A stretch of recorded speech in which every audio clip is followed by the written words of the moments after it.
Hi mga mare, another day, another mini vlog!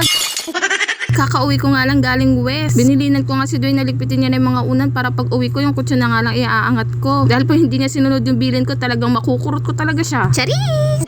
Nag-vacuum nga lang ako dyan. O diba may pa-vacuum na sa ate mo girl? Parang yung dating ginagamit ko lang yung walis na nakakakuba. Pero yan talaga ang mga cravings sa mga nanay, yung gamit sa bahay. Ready ko na nga itong mga pagkain namin para makakain na din kami kaagad. Bumili nga lang ako sa West ng Malabon tsaka pandesal. At ang almusal nga ni Dwayne yung champurado na tira pa kagabi. Bumili nga rin ako dyan ng Shanghai para kay Diana dahil paborito niya yan. Wala nga palang pasok ngayon dahil Sabado kaya sabay-sabay kami nakakain. Pagkatapos nga namin kumain, pinaligpit ko na nga rin itong lamesa tsaka upan kay Dwayne. Magva-vacuum nga ulit ako dyan dahil nga si Diana ang dami na namang kalat. Buti na nga lang nauutusan na nga rito si Kuya Dwayne. Pero minsan meron siyang taglay na katamaran. Pero minsan lang naman.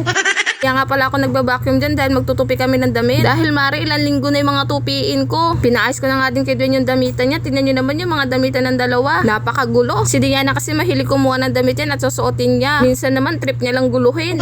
Matagal na nga ako inaaya ni Dwayne na magtupi dahil nga wala na siyang masuot na medyas. Sa totoo lang, ito talaga ang pinaka-ayokong gawain sa bahay, ang magtupi. Tutulungan na nga ako ni Dwayne magtupi dyan pero inuulit ko din. Sabi ko nga sa kanya, mga short na nga lang ang tupiin niya. Dahil madali lang naman tupiin ang mga short. Hindi nga namin natapos yung mga tupiin namin dyan. Si Dabi na nga lang ang tutuloy niyan. Si Dabi naman talaga ang dapat magtutupi niyan. Sabi ko ako na para meron naman kami mai-content. Etong damitan ng dalawang bata, hindi pa nga yan tapos. Palalagyan ko nga yan ng pintuan para pag magulo hindi naman kita. Kaso wala pa nga tayong budget. Nagawa ko nga lang yan sa tito ko. At yung sa ilalim naman, lagayan pala yan ng mga laruan ng mga bata. Maayos nga na naman itong mga damitan nila. Mga ilang araw lang yan, magulo na naman. Talagang makukurot ko talaga sila ng malala. Charis!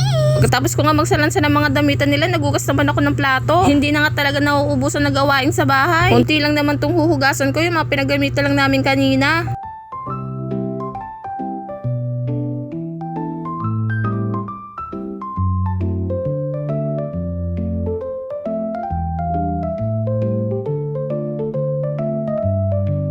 Hanggang dito na nga lang mga mare. Salamat sa panonood. Pa-like and share. Paalam!